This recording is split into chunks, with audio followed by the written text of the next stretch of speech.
Hello, everyone, again.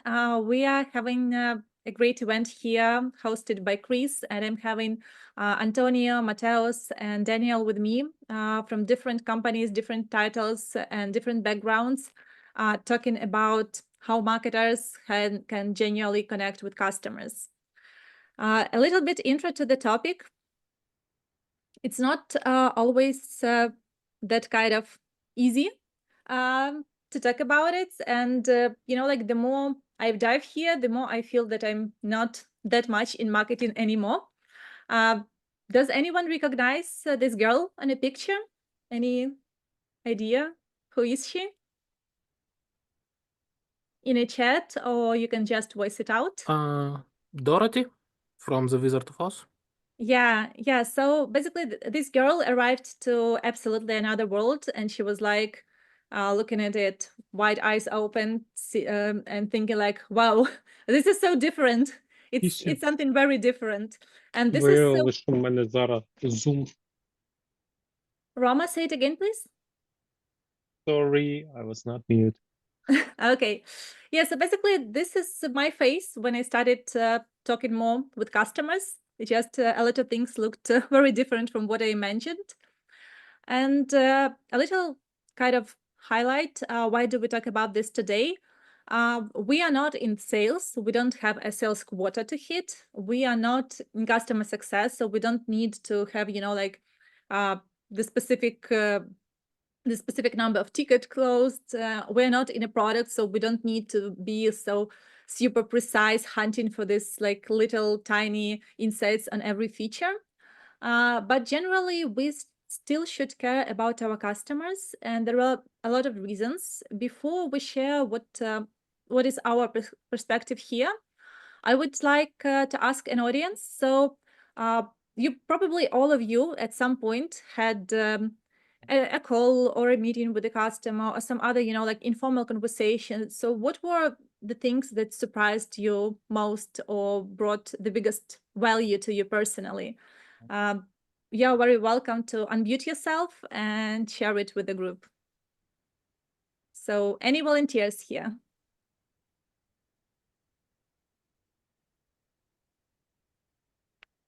I'll start if the group is shy. So I was working with Siebert and Laura, the marketing manager there, spent a long time talking to multiple customers, and she kept inviting me to these meetings. And I have to be honest, I was rolling my eyes and bored and yawning.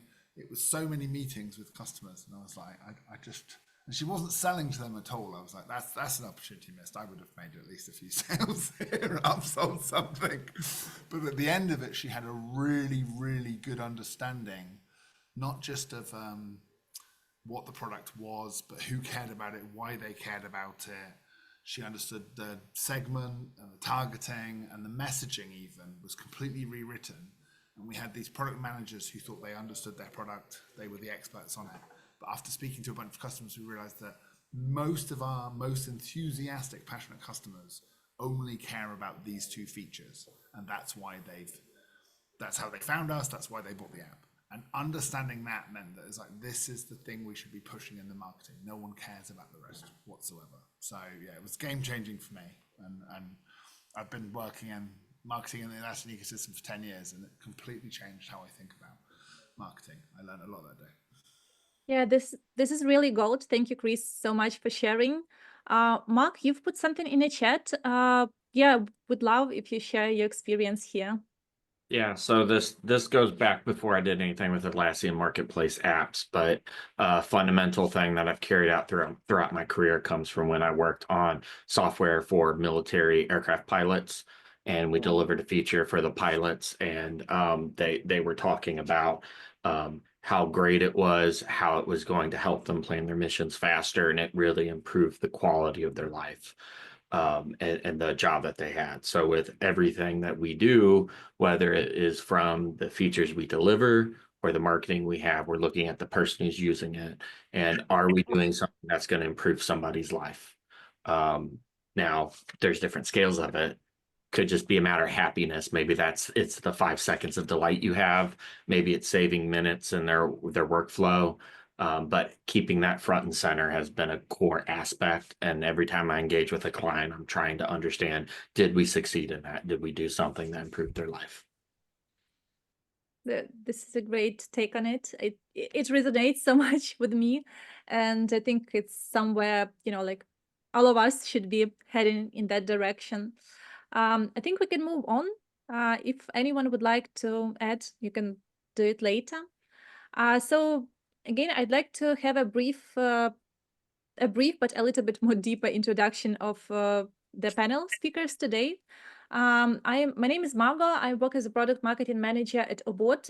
We are a company of 20 people, which is pretty small, but we've climbed to the top of the Atlassian marketplace in our category with more than 3,000 of installs, and we are like going into other marketplaces. So we are very product oriented. We are very small and very ambitious to get more.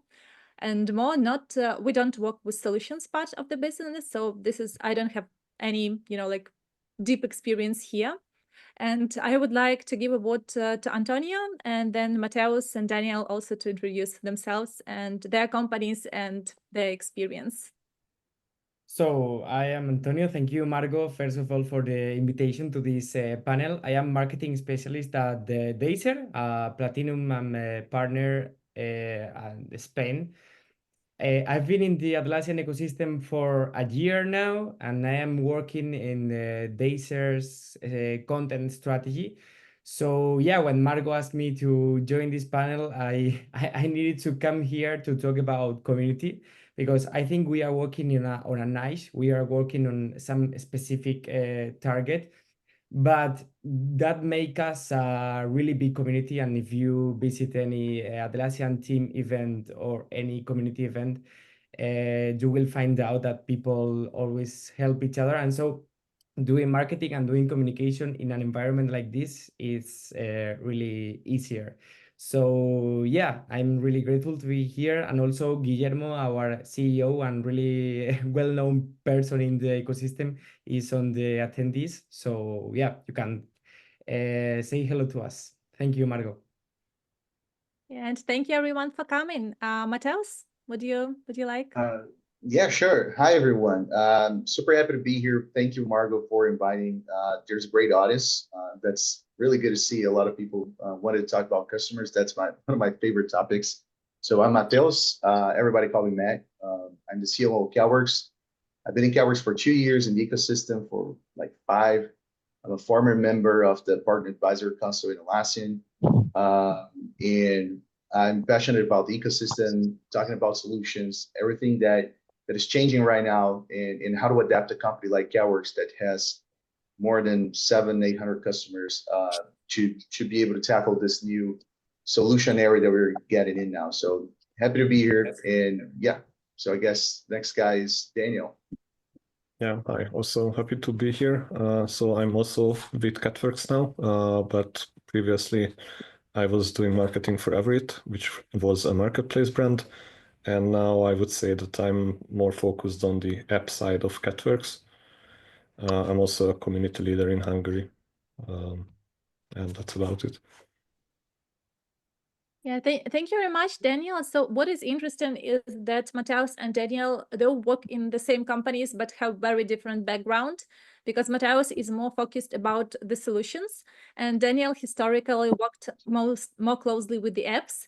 And then the Everett company joined forces with Catworkx, and he's still like more focused on the app part of business. So still the same company, but quite different perspectives. So what are the biggest gains of talking to customers? We will divide this presentation in a couple of parts. So we will talk about the biggest benefits, and then we will talk about the challenges. Then we will talk about how to start. So our, like fundamentals that we figured out together, and then some personal tips each of us use in context of our company, our position, our business. And yeah, I hope that would resonate with you. So Antonia, tell us a little bit more about why do you think it's so important to talk to customers from your experience?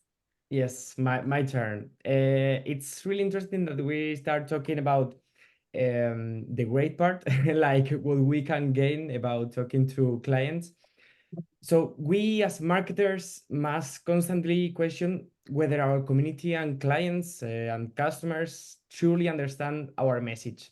Because in mass communication and in our communities, it's really easy to get lost or misunderstood some information. Like not every our customers are on the Atlassian keynotes or receive all the product demos and stuff. So it's our job as marketers to deliver a message so clear then even someone who's skipping through it will grasp all the information. And more important, and that's the thing you have in the slide, it's our job to get closer to our customers so that we can be sure of they can be sure of our mission, our values, and the message is correctly understood.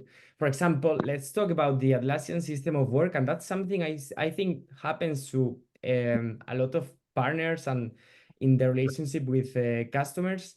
And it's really difficult, really hard to promote and talk about a work philosophy. Like, don't you think so? Because are you sure that your customers aren't thinking about system of work maybe as a new product, as something they can purchase, if it was a tool? So we at Deiser, we found out that it was really important. Oh, there are some noises. Okay. We at Deiser found, that it was really important to talk closely to clients, for example, to figure out whether they were getting the message about system of work right or not. And it was a game changer when we sit down with all of them one by one or in little meetings, so the information could be clearly. So yeah, try to make complex information really simple so that everybody understands it. That's, I would say. Yeah, and this is a great part, a lot of people argue about the new wordings, Atlassian is getting rid of Jira issues right now, and some people like it, some people do not, but still they've done a great job researching and talking to people, and I've been in some small focus groups at the Atlassian events when they were talking to customer, they were talking to partners, to all groups of users, and asking a lot of different questions to figure out what wording would resonate most. So this is very important to use, to talk as close to the customer's words as you can, so that they would actually understand and that it would resonate with you. That's it. I would come the next here. So to me, the biggest gains are understanding the whole customer journey. Because again, what I have my marketing reports, and analytics are great, but they're not sufficient. We cannot track everything, and I want to understand how the people are moving forward, especially with these super long sales cycles with multiple touch points. This is something which is really important to me. I also focus on the pain points. So Chris was talking that they were promoting an app and doing a user research, and then they realized that people actually care only about 2 features, and they should focus on these specific features and to use it in messaging as well. So you do not know which tiny feature can be a huge benefit for a customer, or some updates that you are putting a lot of effort in, or a lot of marketing communication in, they may not resonate that much. And the last one is seeing the real use cases about people actually, how do people actually use your product? I've seen that so many times. We have an idea in our head, our product team asks what customers should do. And then when customers get into the product, they can do such different and strange things in here. So I can give you an example right now from my practice. So We're doing OKR apps for Jira, Confluence, and a bunch of other marketplaces. And what I noticed and what our product team noticed is that customers were doing their OKRs wrong. So they were like, they were having more stuff than they should. They were putting some business as usual metrics there. And I was like, I was so much confused. So, you know, like, and they were happy. So that was the fact that confused me even more, because like they are doing the wrong thing with our product that they should not do. And then they are happy. What is going on here? And then after like the product team, after our team, after everyone was, you know, like talking more about it, we explored that basically what they do, they try to communicate their whole strategy through this tool, not only the OKRs. And that was a great insight for us. And we are kind of doing a huge shift in the positioning right now. And I think that I'm sure that you all already talked to your customers. And if you talk more, you can find out very surprising facts about some, you know, like use cases which were not intended originally. So you were thinking about customers doing something else, but they were like rebuilding and customizing your app in the very unusual way. But then if they're happy, if that works for them, you should move forward. So, and I'm giving the stage to Mateus now. All right. So anytime I'm thinking about customers, I always try to look at the journey we came so far, right? So look at what Atlassian did, or how marketing was done for a good 10, 15 years, was pretty much like an conquer strategy, right? It was about acquiring new logos, new customers, and it was pretty easy to think that the customers were kind of like, hey, you know what? I heard about Jira, like I want that in my company, and I want that in my company. So it was just marketing was just about, hey, I need Jira. Try to do a better ad in Google, you're going to get customers, right? It was pretty straightforward. I think most of the big partners grew the same way. Was the organic growth was amazing, and it worked for so long and so well. But the journey came to a place now where it's completely different. We are in a place now where most of the enterprises in the whole world has some kind of footprint of some part of the Atlassian platform. They don't even know what Atlassian is, but if you think about Jira, like this is a name that it's mainstream. You can literally talk about Jira basically to anyone, and they know what it means. So what it means for us is that, you know, it's not so easy to sell anymore. It's not about the commodity itself, the product itself. It's not about just selling, you know, customization or support or trainings. The narrative has changed, and the answer of Atlassian for that is system of work, right? So they try to come up with a story, and they did, that it's exactly to resonate. What is the value that my platform can keep delivering continuously to you as an enterprise customer?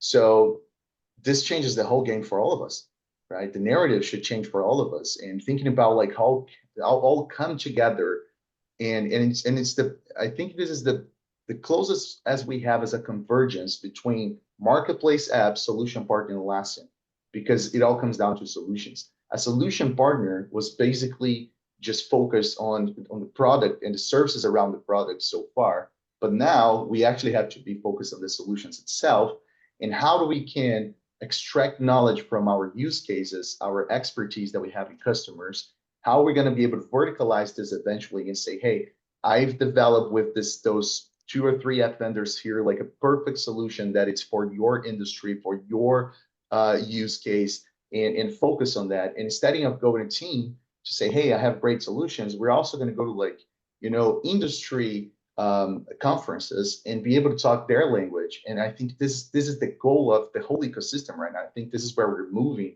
as a whole, but of course it's about like who's going to be able to adapt or not, because it's a change of our business. So I think the narrative here in the relationship with the customer is more important than ever, because the customers are not coming to us anymore. We need to provide value with our solutions, and this is a thing that we need to do between all of us.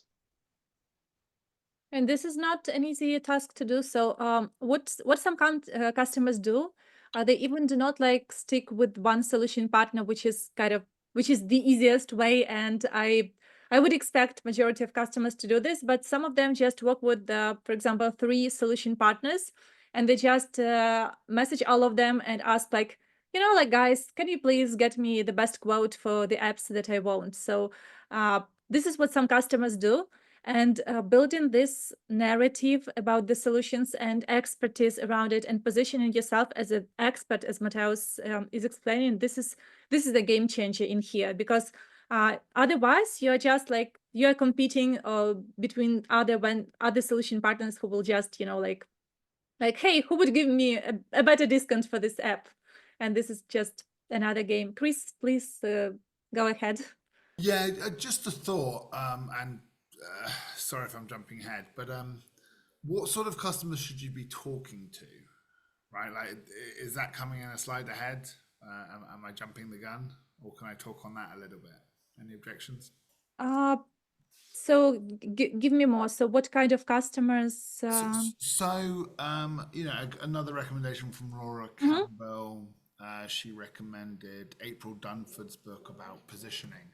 And the main thing she talks about is it's better to talk to like your 10 most enthusiastic customers, because if you talk to just an average customer randomly selected, by bribing them with a gift card or whatever, right? They're unlikely to be able to even describe what they're enthusiastic about with your product. I mean, I know everyone on this call has the most exciting, amazing products ever, but believe it or not, most of your customers just don't care that much, right? Like they use it because someone else bought it and it makes their workflow slightly better, but they don't pay too much attention to it. And if you get the opportunity, I'd really recommend talking to an enthusiast for your product, someone that's written a really positive review, someone that's raving about you in the Atlassian community in the comments. Like, those people have, I think, a much better understanding now. Now, this is different from looking for positive bias, right? You don't want to just look for your fanboys. But at the same point, for a certain exercise, I do think that passion and enthusiasm is hard to find, and those people often have a deep understanding of why your product is good. This is a great addition, Chris. Thank you so much. I would also say that you should not only go for those who are super, like, again, super positive. People can be passionate in different ways. So for example, I've recently finished a case study with a customer, and we spoke on stage together, who joined our product webinar a couple of months ago, and who was challenging us with a lot of questions. We've done a huge, massive product launch, and he was challenging us and challenging more and more and more, and asked more and more complicated questions.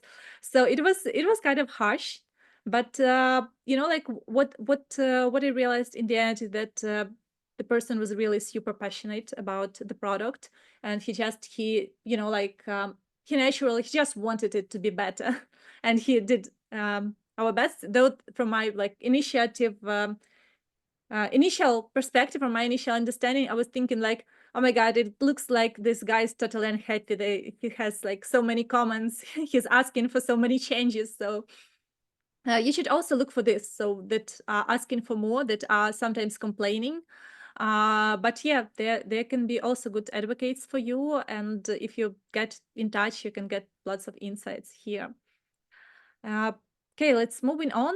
I hope we will still get to the best practices and tips, but Dániel. Yeah, but I mean, this conversation about only having access to the most enthusiastic or the people most actively hating your app or solution is in an upcoming slide. So we actually saved some time there by jumping ahead. But going back to Matt's topic, so yeah, the ecosystem is changing, and Atlassian is making solution partners to think about like solutions, and Atlassian is also making marketplace partners to think about solutions. And I mean, you as the person behind the app can have some idea for what the solution for your app is, but it's always best to have the like an actual market confirmation about if your app solves what you want it to solve. And if you find a really positive enthusiast for your app, then they can even help you write solution use case and so on. So like you can use that as a cheat code.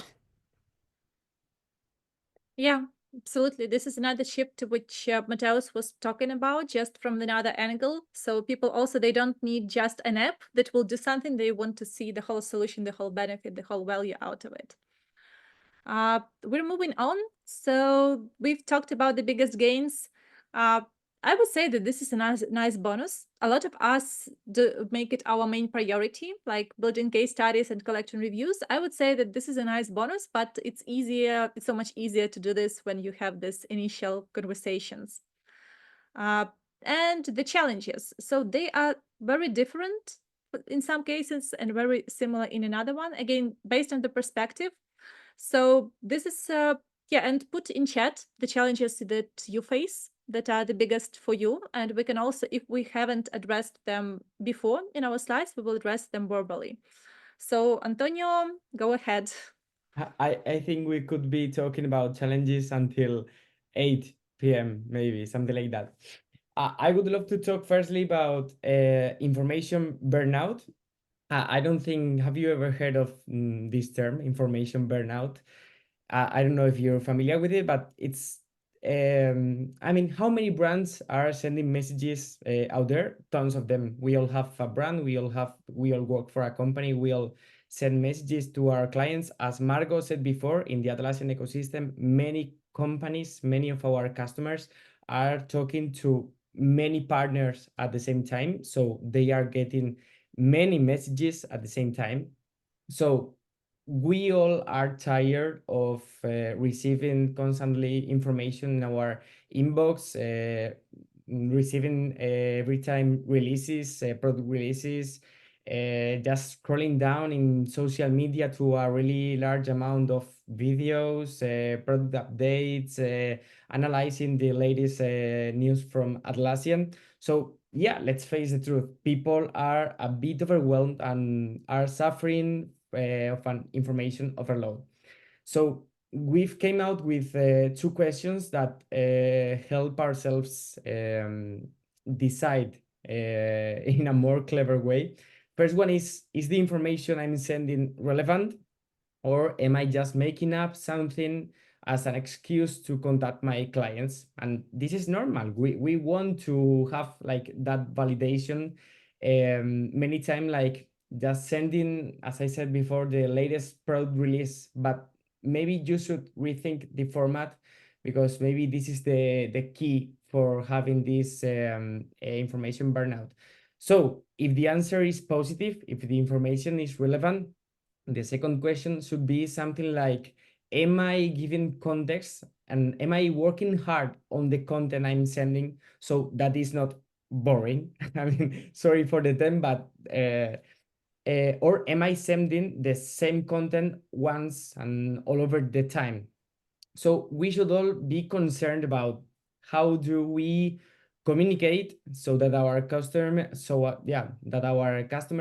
don't see us as annoying. Also finding the great spots, finding the great spaces. I've seen in the chat before people talking about not receiving some answers, and yeah, I mean, it is really hard. And this is not like this is not a science. I don't see it like a science. It's really hard to get into the client, but we have found some tips in trying to change the format, trying to send the message or ask for a call or ask for the demo in a really specific time in which like it might work. And the second challenge we are facing is about internal marketing. There are 2 groups of people who talk better of your brand than you do yourself as a brand. On one hand, they are like the clients, your customers. But on the other hand, there are like your colleagues or workmates. But it is hard to keep both of them up to date. Like, you need your colleagues to be the first believers of your business and the ones who talk for you. But why doesn't it work? Maybe now in the chat there are like many answers like, yeah, in my company that it does work, in mine it doesn't, like, because people have a lot of work to do and marketing is not top of mind for them. So I would just say be constant, like be patient. If you need to resend the same message or like send some recordatories, just do. And also a great tip would be like create an incentive program to encourage them. Yeah, it might not work, but it might help also. Yeah, I saw in chat there was some just pointing it out for people who will watch it in the recording. So there were some suggestions about contacting people after they had support request and also offering gift cards before Christmas. So yeah, go ahead. You can definitely try it. Right. That's bringing us to my personal challenges. Again, from my perspective, I'm working at a small team in a small company. And I've got a lot of stuff to do. And on the top of that, like keep in touch with customers, it's kind of it's rough, I would say.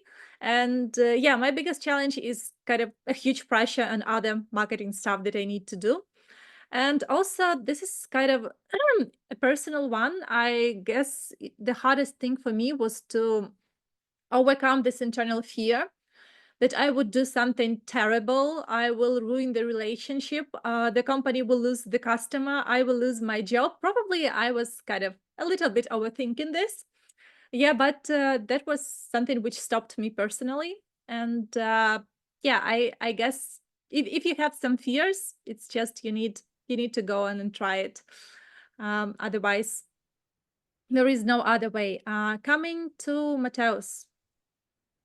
Your turn. Yeah, so what I mentioned before about going from product to solution and how to converge everything, this is not a marketing challenge, right? This is a whole company challenge. To think about how to have to adapt delivery teams when they're talking to customers. I think this is probably one of the most valuable assets that we have is the trust link between customers and the delivery teams, the consultants and the people that the customer actually trusts because they're not there selling, they're there delivering and caring about them.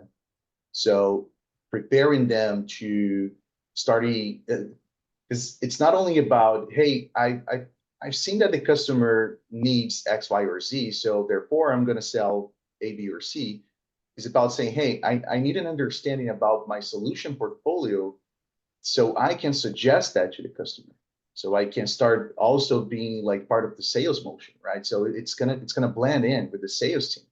And the more effective, like any of us do this, the more effective will be the results, and that trust is it's gonna come out of the IT dungeon, and we're gonna become like slowly we're gonna be seen as business advisors. So I guess it's the vision, right? Of course, there are a lot of bumps in the world, but like this is the vision.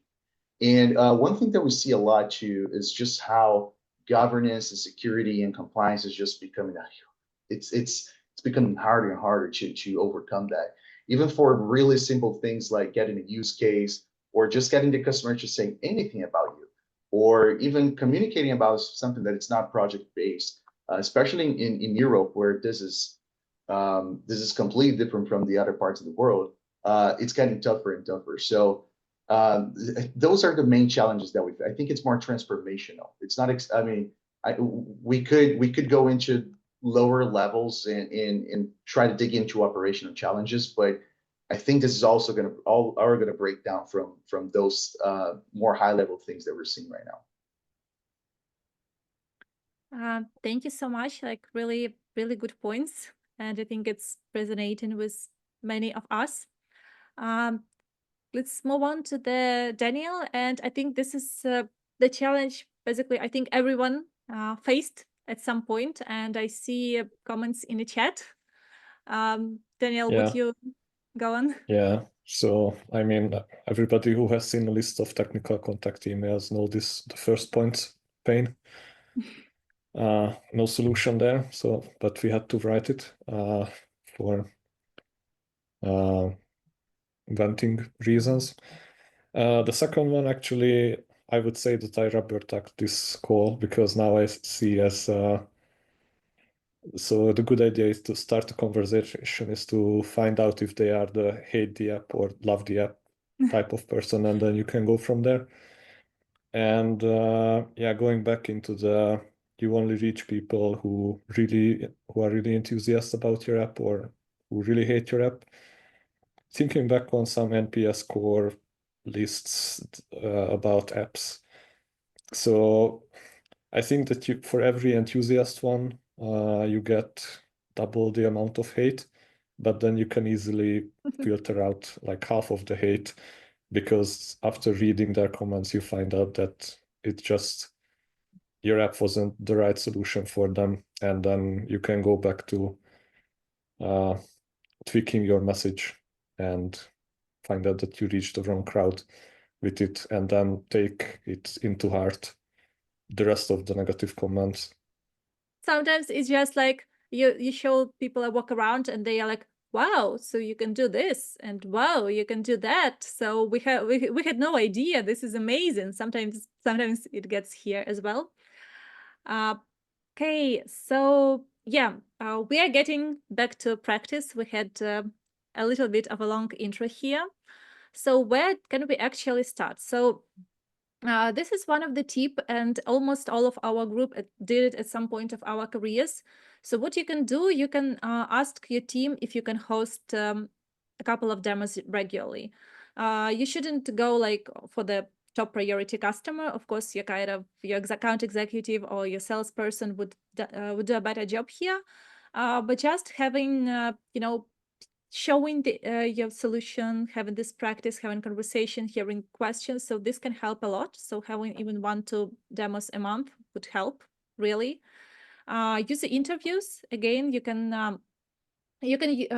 contact to the people that are reaching out through the support tickets. You can also try, it depends on how narrow your use case is, but you can also, contact people who fit your audience. So for example, I occasionally get contacted by people who are like vendors at other apps, and they ask like, hey, can you please try out my app and give me some feedback? So this is also one of the way you can go if you find a relevant person and they can be a potential customer, and you can just collect the feedback. Also, you can talk to your customer success team whom you should talk about. So they get support tickets, they get this fresh information, they understand who is ready to make this, to build a story or a case study or something. So yeah, basically you can just ask them and ask to introduce you. And also this is what Chris suggested at the very beginning. So you can check your support tickets. So these are people interested. So definitely go talk to them. Another, it's kind of about situations and getting the best out of each situation. So having shared partners that can introduce you, having an event. So you're coming, there are so many events in the industry. There are Atlassian community events, there are some local events sponsored by partners, there are Atlassian team events. So you can utilize this opportunity. You can do like a newsletter, you can schedule some meetings. Also, there are your product webinars, or like for solution partners, they would be, like solution side webinars, like more about the solutions. And there are also socials. So it's not only LinkedIn, it's Atlassian community. These are like Reddit, other spaces. So you can go search here and, like get into this conversation. So these are the basic tips. So there are some of the specific ones that kind of anyone would like to share at the end. So what do we focus on? Antonio, you will go first, I guess. Yes, so now welcome to my own vision. As I said in the introduction, I am a content specialist. So I'm sorry, but I am going to take it to my own field. I'm going to talk about community because that's the best way I've ever found to do marketing. First of all, the importance of building a community, like organize roundtables, attend events, ask for meetings, organize or attend some webinars also. But whatever you do, build a community and not an audience. The difference is between if you ask people and you offer people to participate, or you just like send messages in an unidirectional way. But I mean, I know building a community is something really hard. I just want to say that you can easily start with some first steps. Also, it is important for a community to grow in some spaces, so build spaces for that community, and every content idea can be a space. Like, are you willing to promote some content? How about working on the UX UI so that people may interact with the content? As Margo said before, you can get really good ideas from community tickets or community forums. Want to send some use cases? Brand it with a name, a logo, and send it at the same time each week so that your customers get used to your way of working, and you are like slowing building some habits with them. Like these little details will help your customers feel part of your inner circle. And related to community, let's talk about social relationships, if you could say so. I think in the chat, it is always the debate about some events and attending personal events. So yeah, help people feel part of the community. Ask for feedback, ask for a subscription.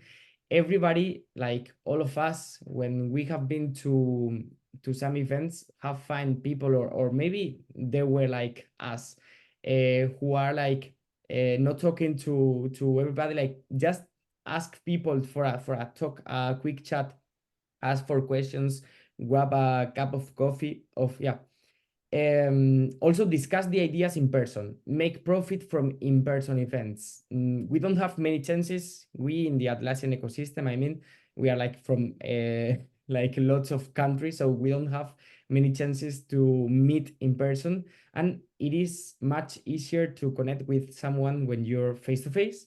So yeah, I know like Atlassian team is your opportunity to grow those relationships. Also, I think that's something we've been talking about since the event started. Get feedback as much as possible.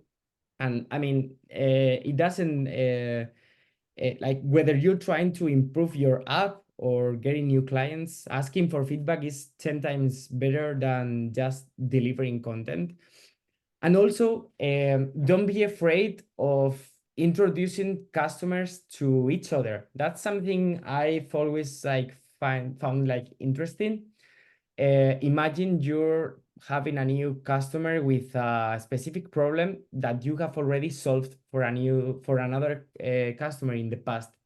Like maybe it doesn't work, and maybe the customer from the past doesn't want to do this, but why not asking for a quick call so that they can share some insights? That's something, it has happened to us in the past in Deiser, and it was surprisingly useful.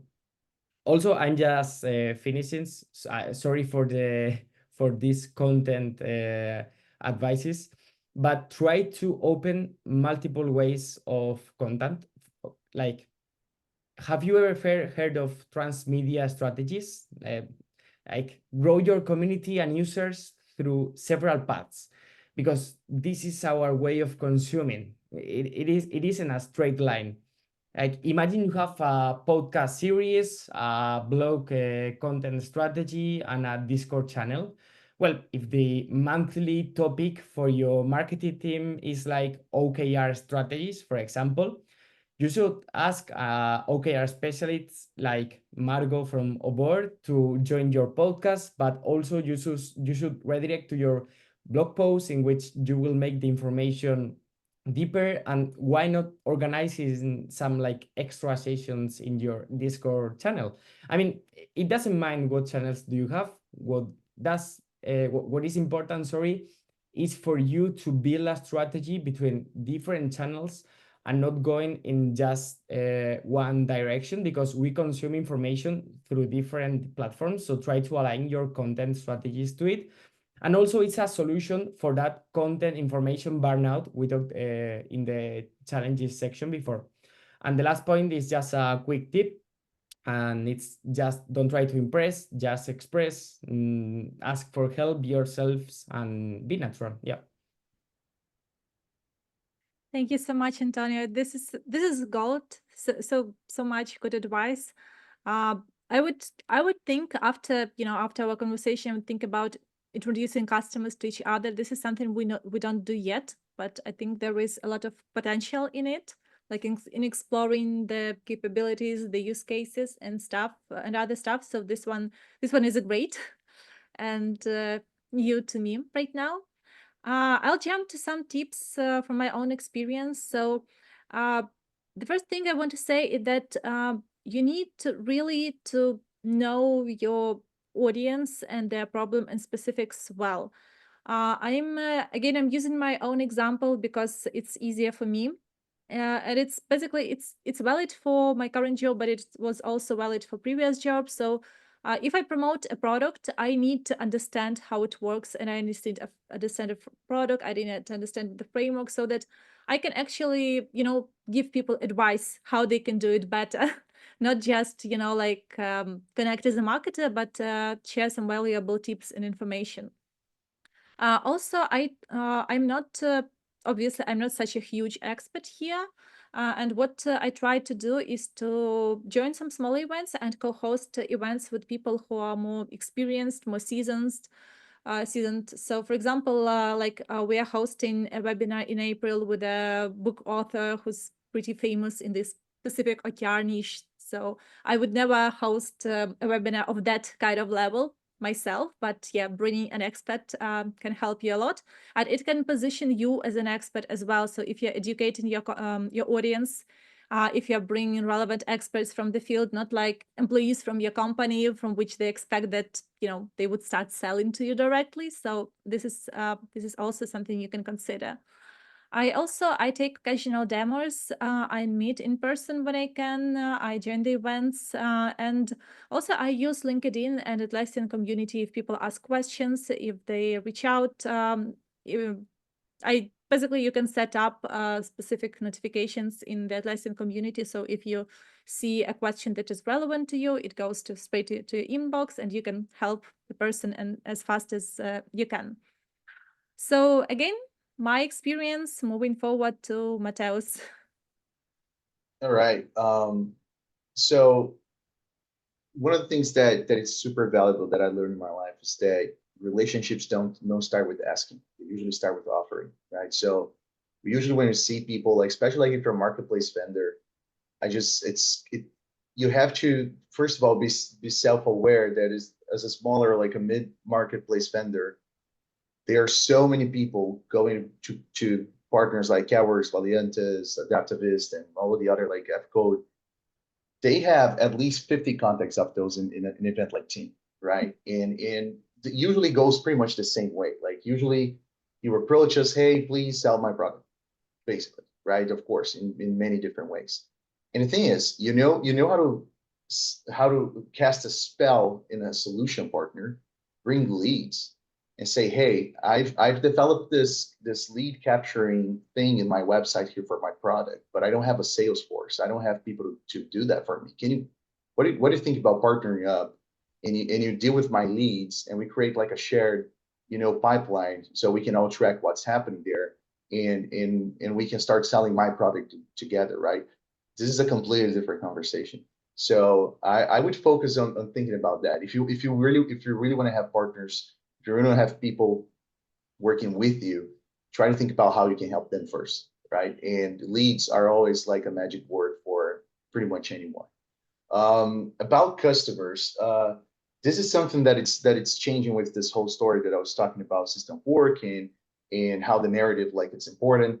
The thing is, ABM is going to be so much more on focus right now, account-based marketing, right? So thinking about specific customers, specific needs, and what do they like, and understanding who's the person on the other side, who's your point of contact, what's that person like, who they trust in your company, and how can you leverage that to put them in a different setting, or again, it's not about asking first, right? Say, if you want to extract a use case out of a customer, instead of just saying, hey, can you please give me a testimonial? Try to invite him for an event, or try to invite him for some informal time off. A lot of people in our customers became our friends, and it's not about manipulating or deceiving the customer. It's just about creating an environment where it's not you just asking stuff and expecting things, right? It's about saying, hey, you know what? We've been working together. It has been great. Do you mind, like, to give like a little bit of your time, because this is important for us too. So the relationship, again, it's more and more important. So join forces. One of the things that we do a lot with our larger partners like AppFire, Temple, and other guys is it's not just co-selling, but like co-partnering in a lot of those customer interactions.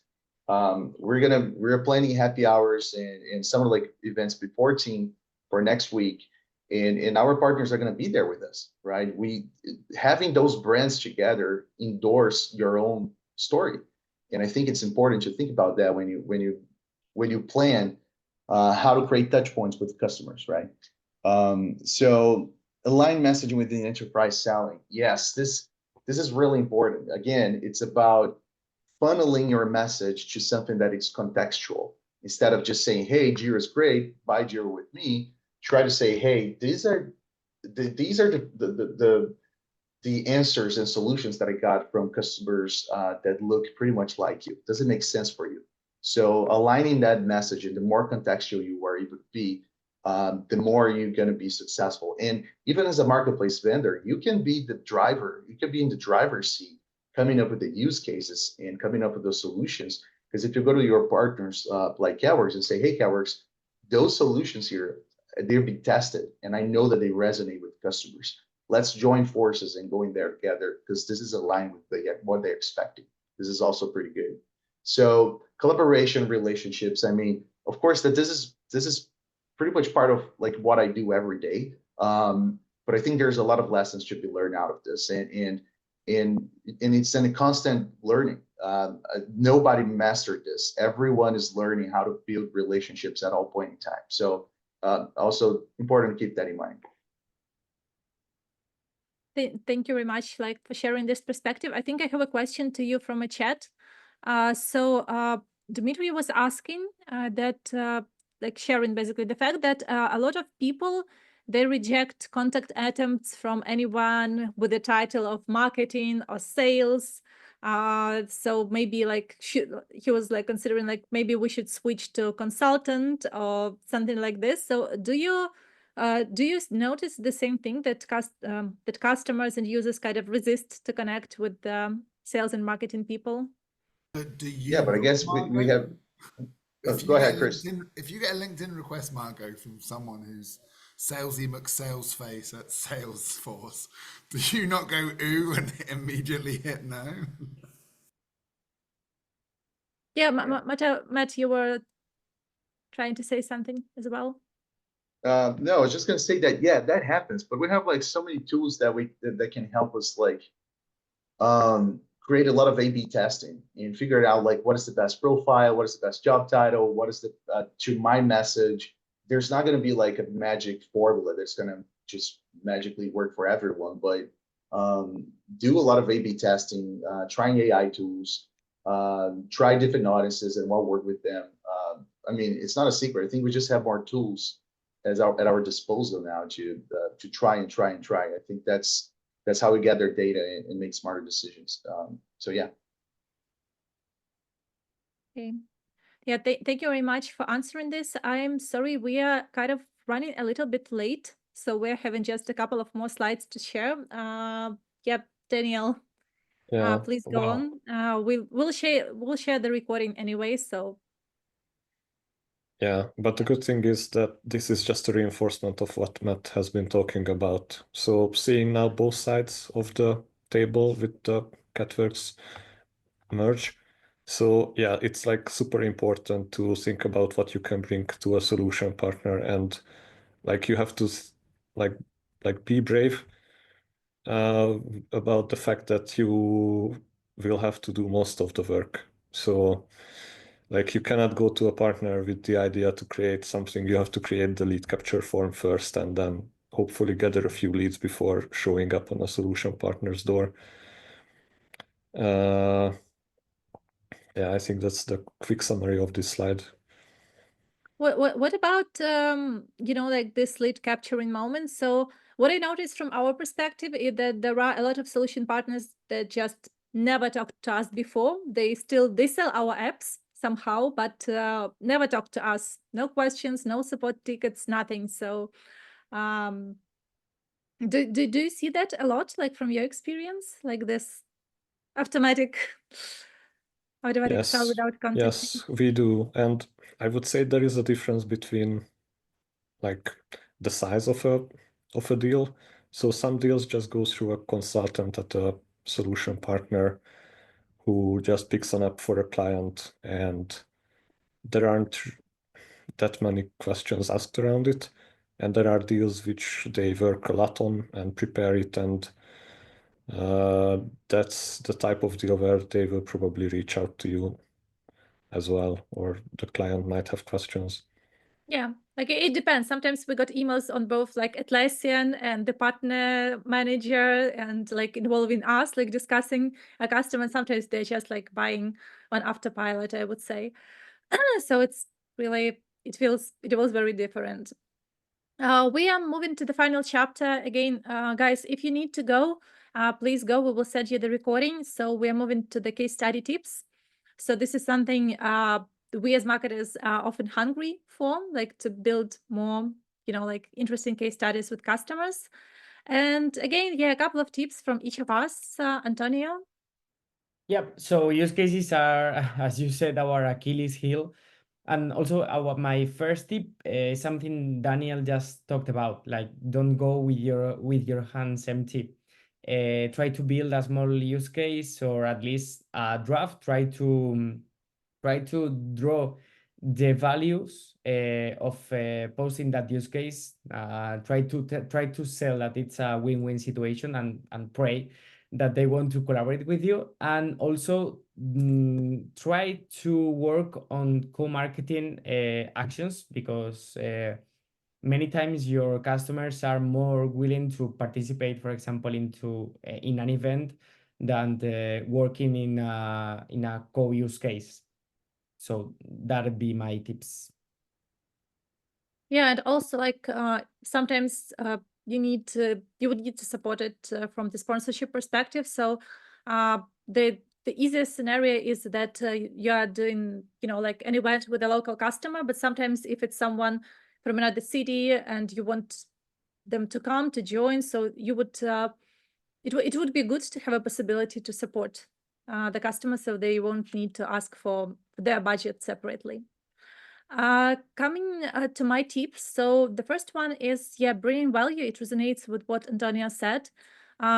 Events work good for this, because like when you just do a case study for your website, there is no value in the customer for this. Like they spend a lot of time, they spend effort approving this internally, and it often feels like hell even for the customer. They need to go, above and beyond to approve this copy, and they do not get a lot of value out of it. So if they can speak with you at the event and promote their personal brand, establish themselves as an expert, meet with new people, this is a great opportunity. And really, it makes me sad when I see that so many people, like, they pay for the booths, they buy sponsorship packages, and then they just do generic product demos without bringing a customer. It's such a great opportunity. You should utilize it more.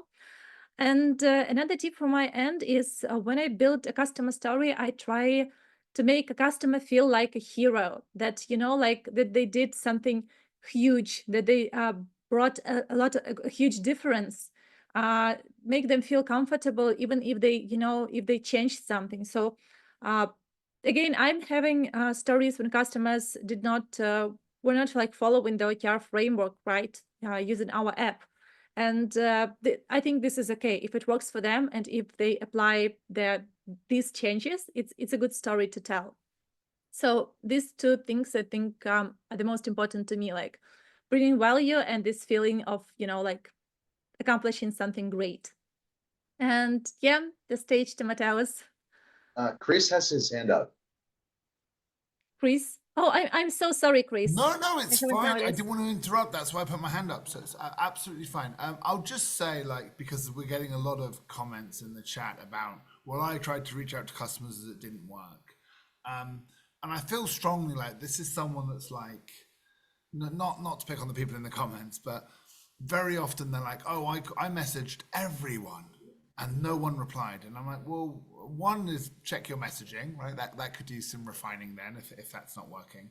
But another thing is, I'll say it's very hard, and it comes down to, like, I joke that yes, you should change your job title on LinkedIn, but the real answer is to have a unified company that's not siloed. If your marketing and sales and customer service efforts are entirely siloed, and you just have a salesperson spamming someone trying to sell, and you just have a marketing person spamming someone trying to market, this is really hard. If you're helping someone from a customer service perspective or an onboarding perspective, and then just the conversation naturally goes towards, oh, thanks so much for saying all those nice things, would you mind leaving that in a review? And if we can ever jump on a call and help you, and it's not just like, we want to jump on a call and extract as much information from your brain as we can, but can we help you? You know, are there any other problems you're having in Jira with regard to this? And so your webinars aren't just pitching at customers, but giving useful advice and information to customers. Once it becomes a generous conversation and people like talking to you because you're not just trying to shout at them, it becomes a lot easier to ask for these things. So if you have a dialogue, not a monologue, if you're genuinely interested in how we're using our app and how can we help you, and pick a subject matter and really care and do webinars on that topic where you're not just pitching your app but giving advice, you start naturally having more and more conversations. And that's hard. You could send 10,000 messages, I want this from the customer, right? But what are you doing for them, and why is it worth their time? And I have just offered $50. I have just paid people's flights to go to Las Vegas. That's very easy to do when your company's when your app's making millions of dollars. But before that, we actually cared, and we had a Atlassian consultant on the product team who would actually talk to customers, find out their problems, and give them free advice. And that's how the conversation started, and that's how the trust grew, and that's how we grew a bunch of evangelists who would be happy to talk about our app and give us feedback and boast that the newest feature was their idea. So it can seem really hard when you're like, I've sent loads of emails and no one replies. Okay, but was the email how you could help the customer, or just you telling them what you wanted from them? Sorry, I just had to go on a rant. Yeah. Another thing is, I think that we marketers, we're not that much used to hearing no. So salespeople are okay with hearing no, or people ignoring them. And we as the marketers, we kind of take it personally. We reach out to people, and it's hard for us when they do not respond, when they just, and it's like, yeah, I think we kind of take it too personally. This is part of it. Yeah, Matt, please go ahead. No, that's all right. Just a couple of things. I think the first one, you need to be able to put yourself in customer shoes and answer the question, like, what's the value for them, right? If you are not able to answer that before reaching out to a customer, I think the chances of success drops significantly. So I think that's the first. The second one is partner up. So if you don't hold the relationship yourself and you reach to someone, then you probably not reply to, right? Because again, how can you explain the value of someone that doesn't even know you? So try to understand who has the relationship, or even if it's not you, maybe there's like an enthusiast about like a specific product within a customer, and you can try to reach out. Let's say that we have a great fan of Oboard in a customer, I don't know, Airbnb, and then you go to Airbnb and say, hey, you know what? Margo from Oboard, like she's going to be part of the story. What do you think about that? Do you want to talk to her, whatever? So, trying to find those connections are always going to go a long way. Also create a good environment. Again, I mean, it's like Chris said, it's not for everyone, but as soon as you have a little bit more structure, instead of just saying, hey, give me a testimonial, try to invite a customer for an environment, like an experience. Either if it's an event or something like tailored for the customer, something that the customer is going to feel just like, it's going to be a chill day. It's going to be a conversation about the case, but we're going to have fun and I'm going to see people that I like, and it's going to be great. So creating environment is really important. And I think the last one is just making sure that you're building up, right? Instead of just creating like this whole thing, or just coming like with 45 questions about what you're doing. Let's just try to understand, like try to pick the interest first. Let's do a quick review. Let's try to figure it out, like which customers are more willing to talk to us first. Maybe it's not the perfect customer or the perfect use case that you want, but it's something that's a low-hanging fruit. So let's just go for it. So trying to understand like where to start and how to create those like nice environments that connect to the right people. I think this is generally how I think it's better. Yeah. Yeah, it definitely is. And also, like when people agree for a small thing, like if they agree to leave you a review on Capterra, let's say, or Gartner or Atlassian Marketplace, whatever, and the review looks good, it's kind of, like it's easier for them to agree for something bigger. Also, it's, well, what do I know trick, but yeah. And yeah, getting back to the value. The final tip, and very important, from Dániel. Please go ahead. Yeah, so like Matt talked about how to prepare them for when you want something out of them. And I think it's also important to like come prepared as much as you can for the actual thing that you want from them. So like you can at least write a draft for what you want from them, and just, having the question list can really make the interview like go from 1 hour to 10 minutes, and then they feel better about not spending that much effort on helping you. So it's easier when you ask them a small thing, and you can make even a big thing feel like a small thing for them if you come prepared. Okay, I'm curious, guys.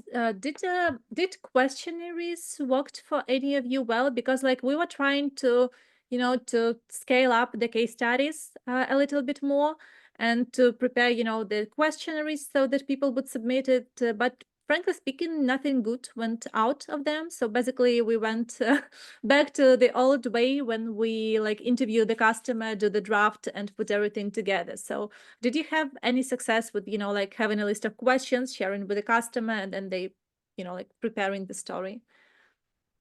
Not in that sense, but like if you go from like steps up, so based on the review, you can start preparing on the topics that you want to dive deeper. Or if you start from an NPS scorecard, then that also gives you ideas of where to dive deep. If you can jump on a call and have an interview and then transcribe that and write it for them, and then be like, is there anything here you wouldn't say? It's just easier to get them to write reviews when you are helping them write it. But it is really hard to get customer testimonials and case studies, and I found it much easier to do with solution partners, and that's a big name company that you can name drop, and it's in the ecosystem and it's useful. Dimitri, I see you have your hand up. Yeah, I just thought I would say anything here today instead of just writing on the chat. Hi, everyone. Hey. So I used to work as a journalist on a radio station, and the favorite part of my job was actually making interviews with people. And what I found working best is that you send in the questions a couple of days earlier, but then you jump in on the call and you have this conversation, because you're allowing people to prepare a little bit and set up expectations, but you can't do that and call it a day. You can do that instead of having a genuine actual conversation, because you never know what direction will it turn to while you're talking. Yeah, interesting things pops up, like when we're actually talking, not just filling up the information. Yeah, a So, great skill for an interviewer is not just to follow the preset agenda, but be able to actually stop somewhere and dig deeper into the topic, even if it like eats up all the time, if you end up talking through a single question like half an hour, there's a big chance that you will end up with much better insights this way. Dmitry, will you share, like your top 3 tips for building successful case studies? So I've heard the one about sending questions in advance, right? Diving into the things customer is interested in. Anything else like you would like to share? I think my number 1 would be to actually be patient, because I had experience with making case studies that never got published after all, that or sucks. or at least anonymized, because someone in their legal team or the PR team just dropped their approval last minute. So we ended up anonymizing the whole thing. It's still a valuable text, but the point of that is to have a customer logo there. So that's like half of the value dropped in an instant. But I guess that's the part of the game. It's a risky thing, but it's also rewarding. So we just have to be prepared for stuff like that. Okay. I would actually add one final tip. I think I sometimes use it when I see that a person I'm talking to is kind of very, I don't know, doesn't feel relaxed enough. So I try to make an intro something like, like I'm really new to this. I'm not very in depth in the topic. So I'm terribly sorry if I will ask any, like strange or confusing questions. It just, like I don't know a lot about this. But maybe you can explain it to me if I will ask about something strange. Of course, it won't work in every case. Sometimes it would be pretty strange if you're, like speaking at some conferences and then you're saying like, like I know nothing about this. But for some cases, it's really helpful. People feel more relaxed because again, while they share their stories, they sometimes feel uncomfortable. They they think that maybe they've done something wrong, maybe their strategy was not right, so maybe something else. So when you position yourself, like I'm not an expert here, I do not know much, so can you like tell me please? So it sometimes helps. So yeah, just a little girl's trick you can use. It just takes an agnostic attitude sometimes, even if you're an expert. It just helps that you're not pushing your own agenda and your own point of view, but you came here to listen, right? So you're allowing the person next to you to actually open up and tell what they have to say. Yeah, and making it like feel more safe. Okay, we're finishing now. I want to say thank you for everyone. I'm sorry we took 15 minutes longer. We've had a lot of content to share. That's bonus content. Everyone, you're welcome. Thank you very much to Chris for invitation. If anyone haven't heard about it, like Chris has this regular marketing mastermind webinars. They are awesome. They are very practical and interactional, and you can always jump in with your questions or ideas. So you're very welcome to join the upcoming ones. And also you can make a screenshot of this final slide if you have specific questions to Antonio, Matt, Dániel, or me, like something specific, this leads directly to our LinkedIn profile. So, like you can ask about our specific experiences and something you saw today. If anyone got any, like additional questions, this is the time to ask them because we're kind of wrapping things up. So have you got any other questions other than, I don't know, Chris, how many questions have we got in the chat? It was kind of, it felt like a lot. Yeah, mostly sarcastic comments and group therapy grievances, but there were some good questions, and I tried to incorporate them. We both replying in the comments, and then I think a few people were reading them and incorporating them when it was their turn. So a really great panel, guys. I really loved. Everyone brought a different flavor and perspective to the table, and it's really valuable. A lot of these questions are really hard. And there's no one way to do it. So just having all the different perspectives, I thought was superb. You guys smashed it. I'm really glad I handed over the baton. And yeah, like this is what it should all be about. I think too many of these events are just the same two people over speaking. So it's great to get some fresh blood in. And hey, thank you so much for sharing it. If anyone has any more questions, we keep the conversation going on LinkedIn. I've made a newsletter and I found it. LinkedIn used to make newsletters very quiet, but now they're pushing it again in the algorithm. That's a little marketing tip for you there. So yeah, I will share the recording of this video in the LinkedIn newsletter. And if you want to hear the update of when the next event is, I'll be sharing that there too. So look out for us. And yeah, just thanks all so much for an engaging conversation, both from our panelists and then from the people that jumped in on the comments and also who were brave enough to chat with us. Thanks, guys. Thank you very much. Thank you so Yeah, much. thank you. Take care, everyone. Guys. See you in Anaheim, or if not, at the next one of these. All right. Yeah, see you soon. Yeah. Bye. I'm stopping the recording. Okay.